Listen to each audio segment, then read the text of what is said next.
2023 touche à sa fin et entre les guerres, la réforme des retraites et Barbenheimer, on peut dire que l'actualité aura été chargée. Est-ce que vous avez bien suivi ce qui s'est passé tout au long de l'année? C'est ce qu'on va découvrir avec le Quiz Libé 2023. Faites le quiz, ne trichez pas et partagez votre score en commentaire. Cette année, l'ancienne secrétaire d'État à l'économie sociale et solidaire Marlène Schiappa a été démise de ses fonctions suite à l'éclatement d'un scandale impliquant la gestion douteuse d'un de ses fonds. Mais quel était le nom de ce fonds? Le fonds Marianne, le fonds Zola, le fonds républicain ou le fonds phrygien?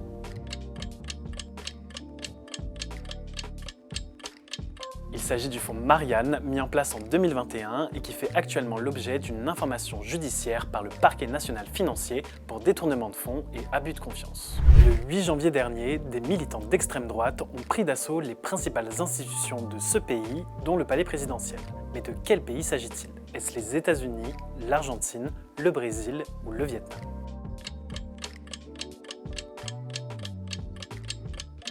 Ces faits, qui ne sont pas sans rappeler l'assaut du Capitole aux États-Unis en 2021, se sont produits à Brasilia, capitale du Brésil.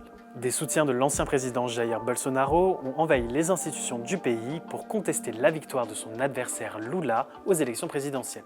Dans quelle ville française s'est rendu le pape François cette année? Est-ce Marseille, Lourdes, Toulon ou Reims?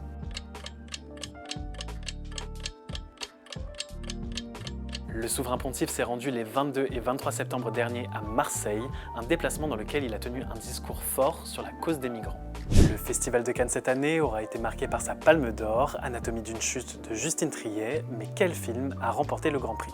Est-ce Perfect Days, The Zone of Interest, Les Herbes Sèches ou Les Feuilles Mortes? Il s'agit de Zone of Interest, un film britannico-polonais qui aborde la question du camp de concentration d'Auschwitz. En avril dernier, le ministre de l'Intérieur Gérald Darmanin avait annoncé une vaste opération de lutte contre l'immigration irrégulière à Mayotte. Nommée d'après un terme shimaoré, comment s'est appelée cette opération? Muzungu, Wambushu, Waswili ou Waswiya?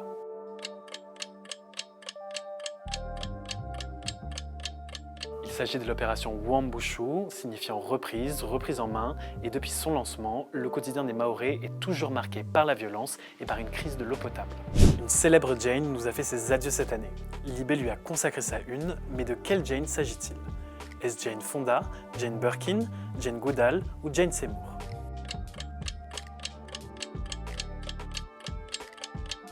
On parlait bien de la chanteuse et comédienne britannique Jane Birkin, décédée le 16 juillet à 76 ans. Cette année, le prix Nobel de la paix a été remis à une femme pour son travail sur le droit des femmes dans son pays.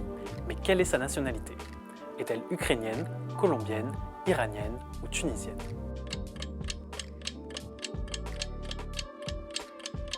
Le prix Nobel de la paix a été remis cette année à Narges Mohammadi, militante iranienne pour les droits humains. Actuellement en prison pour son opposition au régime de Téhéran, elle a partagé à Libération sa détermination pour continuer le combat. On n'aurait jamais cru voir ce jour de notre vivant, mais le prince Charles est devenu le roi Charles III cette année, succédant à la reine Elisabeth. Mais quelle est la date exacte de son couronnement? Est-ce le 6 avril, le 6 mai, le 6 juin ou le 6 juillet?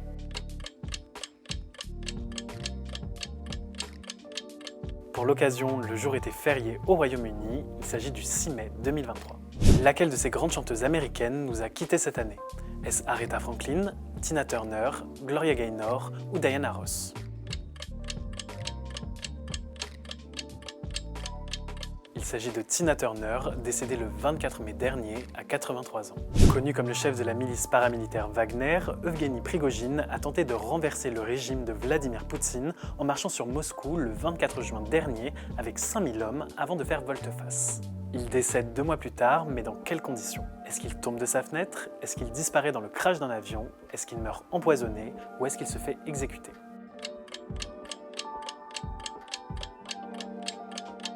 On pourrait croire être dans le scénario d'un James Bond, mais Evgueni Prigojine a bel et bien disparu dans le crash d'un avion. Et enfin, Libé a célébré ses 50 ans cette année.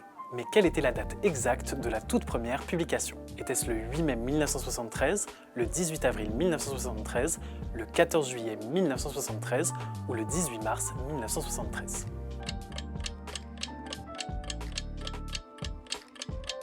La toute première édition de Libé est parue le mercredi 18 avril 1973. Ça vous fait combien de réponses bonnes? Partagez votre score en commentaire et très bonne année 2024.